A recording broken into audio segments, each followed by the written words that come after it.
retrouve aujourd'hui pour continuer à décoder ensemble la proposition de loi visant à lutter contre les dérives et les arnaques des influenceurs sur les réseaux sociaux. Dans la précédente vidéo, on a expliqué la définition du mot influenceur au sens de la proposition de loi. Aujourd'hui, on va se concentrer sur un sujet qui, je pense, intéresse le plus grand nombre, à savoir les placements de produits. L'article 1er de la proposition de loi prévoit que désormais, les influenceurs auront interdiction de faire la promotion de certains produits. Pour faire simple, on va dire qu'il y a deux types d'interdictions. Les interdictions totales et les interdictions plus souples. Commençons d'abord par les interdictions totales. Au niveau de la santé, interdiction des placements de produits sur les produits pharmaceutiques. Donc ça concerne les médicaments notamment. Je détaille pas trop cette question du produit pharmaceutique parce que j'aurai l'occasion d'y revenir dans une autre vidéo, normalement celle qui suivra celle-ci. Interdiction de la promotion des dispositifs médicaux. Je vais vous mettre la définition de ce qu'est un dispositif médical au sens du code de la santé publique, mais pour vous donner quelques exemples, ça pourrait être des lunettes de vue, un pacemaker, un fauteuil roulant, des implants dentaires, ça pourrait aussi être des pansements ou des préservatifs. Ensuite, interdiction de faire la promotion des actes de chirurgie. Donc par exemple, plus de placement de produits sur de la chirurgie esthétique, mais pas que, puisque la loi dit acte de chirurgie, donc de manière générale.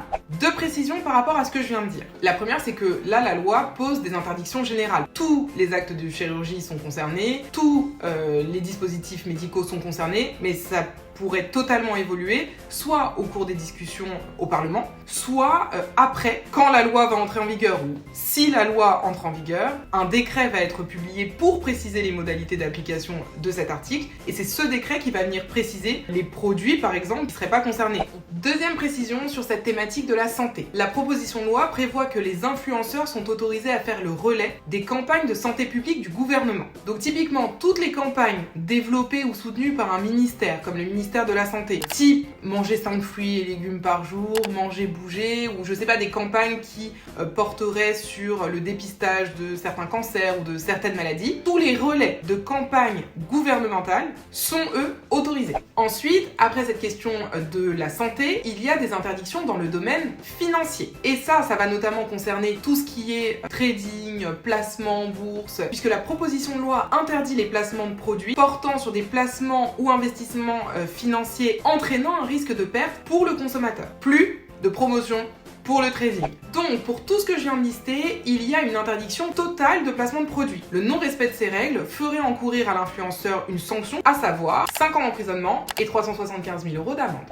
On poursuit. À côté de ces interdictions totales, la loi prévoit également des interdictions plus souples sur certains placements de produits. Il s'agit des placements de produits sur des abonnements à des paris sportifs, des inscriptions à des formations professionnelles ou à des jeux d'argent et de hasard. Pour ces trois catégories que je viens de lister, les placements de produits seront possibles uniquement si l'influenceur fait apparaître pendant le contenu sponsorisé un bandeau d'avertissement indiquant que ces produits sont réservés aux personnes majeures. Et la loi dit bien bandeau.